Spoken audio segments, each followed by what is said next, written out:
नमस्ते। आज हम लोग बैठे हुए हैं काशी विश्वनाथ मंदिर में और काशी विश्वनाथ मंदिर में हमें एक सज्जन मिले। तो आइए हम लोग बात करते हैं कि जो आहार हम लोग ग्रहण करते हैं तो उसके बारे में आपके क्या विचार हैं। तो आपका क्या नाम है?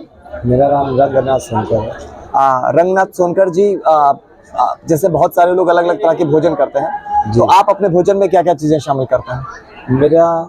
मेरे घर पे शुद्ध शाकाहारी बनता है, जैसे दाल हुआ, चावल हुआ, मूली हुआ, सेव हुआ, ये सब चीज़ें हम लोग, हरी सब्जी हुई, ये सब चीज़ें इस्तेमाल करते हैं। तो दाल चावल रोटी सब्जी, हरी चीज़ें, हरी सब्जी, ये सब चीज़ इस्तेमाल करते हैं। अगर मीट मुर्गा से ही मेरा पेट भर रहा है तो रोज़ आप क्यों नहीं खा रहे हैं? क्यों सब्जी दाल खा रहे हैं? मत खाइए और उसको ही रोज सेवन करिए।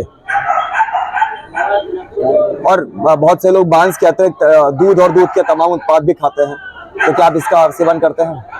देखिए, दूध गौ माता के ही आता है, उसमें अंश रहता है, उसको नहीं लेना चाहिए। क्यों नहीं लेना चाहिए? उसमें गौ माता का जो बच्चा पैदा हुआ वो उनके लिए दूध करता है। जैसे अपने माँ का पेट है, उसका दूध आप लोग क्यों नहीं इस्तेमाल करते हैं और दूसरा क्यों नहीं इस्तेमाल करता है? लड़का ही करता है ना जी। तो जिस माँ का दूध है वो उसके बच्चे के लिए है।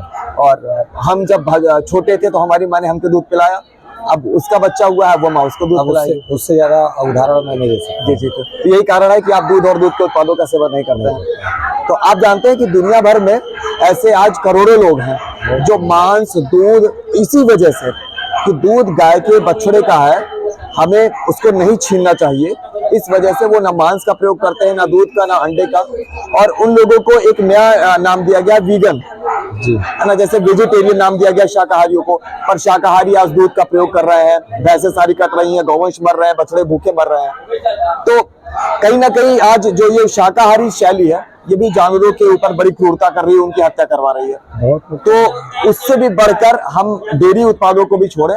इसके लिए एक ये नई जीवन शैली आज पूरी दुनिया में इसका मतलब बड़ी तेजी से ट्रेंड चल रहा है, वीगन जीवन शैली। तो बिल्कुल वही है जो आप फॉलो कर रहे हैं। ये करने से बहुत अच्छा आपका जीवन स्वस्थ रहेगा, जहाँ जाना रहेगा आपका मन एकदम हल्का रहेगा, कहीं भी जाएंगे अच्छे से हर जगह रहेगा। जी जी जी। आपको कोई चीज खोजना नहीं है। जी जी जी। आपके सामने खुद सारा चीज आएगा। तो बहुत सारे लोग जो आज भी दूध और दूध के उत्पादों का इस्तेमाल करते हैं और फिर भी अपने आप को अहिंसक समझते हैं कि हम जानवरों से प्यार करते हैं, हम तो उनके ऊपर कोई क्रूरता नहीं कर रहे हैं, तो उनके लिए क्या क्रूरता कर रहे हैं? जानवरों पाले हैं, क्रूरता तो नहीं किए, लेकिन वो जो दूध गार के बेच रहे हैं ये तो क्रूरता हुआ ना। उसके माँ का दूध गार कर बेच दे रहे, उसका बेटा भूखा ही रह जा रहा है ना। तो ये तो माँ की ममता का शोषण है। तो जैसे मांस क्रूरता से प्राप्त होता है वैसे ही दूध प्राप्त होता है। और खासकर आज जिस तरह से लोग कोई भी पशु पक्षी यहाँ पे धरती पे आए, उसका भी जीने का अधिकार है। बिल्कुल।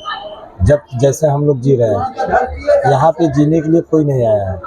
आज ये तो सत्य है कि एक दिन सारे लोग को जाना है जी, वैसे वो भी अपने पूरा जीवन जी के ही जाना चाहिए।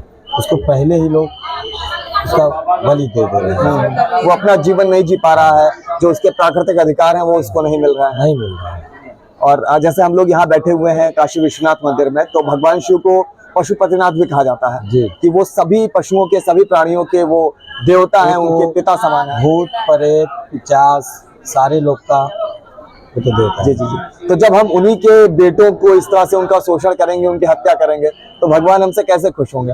कभी नहीं खुश। तो लोग एक तरफ मांस खाते हैं, दूध पीते हैं, दूसरी तरफ भगवान की अर्चना आराधना करते हैं। तो कहीं ना कहीं इस तरीके से पूजा तो फलीभूत नहीं होने वाली। तो आपसे बात करके अच्छा लगा और आशा करते हैं कि सभी लोग इस बात को समझेंगे कि गाय हमें दूध देती नहीं है, हम जबरदस्ती उसके बच्चे को भूखा रखकर उसका दूध छीनते हैं।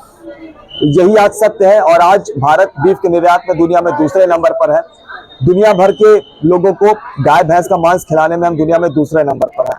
जितनी भैंसें हम पैदा कराते हैं सारी अंत में कटती हैं। गौवंश भी कुछ करते हैं, कुछ गौशालाओं में भूख से मारे जाते हैं, कुछ सड़कों पर कुचल के मरते हैं और पूरे जीवन उनका शोषण होता है। बच्चा पूरे दिन भूखा रहता है। जिस बच्चे को माँ का दूध दिन में 10, 15, 20 बार मिलना चाहिए, जरा सा दूध दिन में 2 बार पीने को देते हैं। तो ये महा अपराध है, एक माँ की ममता का शोषण है, बड़ी क्रूरता है। और भगवान पशुपतिनाथ बिल्कुल भी प्रसन्न नहीं होंगे, बल्कि श्राप ही देंगे। तो अगर आप भगवान शिव के आप उपासक हैं, आप भगवान में यकीन रखते हैं, आप माँ की ममता में आप भरोसा रखते हैं, उसका सम्मान करते हैं, इंसानियत में का सम्मान करते हैं, तो कृपया मांस के साथ साथ डेयरी के उत्पाद भी छोड़ दें। फल सब्जी अनाज दालों की कोई कमी नहीं है। जैसे आप फल सब्जी अनाज दालें खाते हैं, खुश हैं, हम सभी ऐसा करते हैं। करोड़ों लोग दुनिया में ऐसे ही हैं जिनको वीगन कहा जाता है, वो सिर्फ पौधा आधारित आहार नहीं लेते हैं। तो हम सभी ऐसे रह सकते हैं, हम भी स्वस्थ रहेंगे, जानवर भी बेचारे मुक्त रहेंगे और धरती खुशहाल रहेगी। जय महाकाल। जय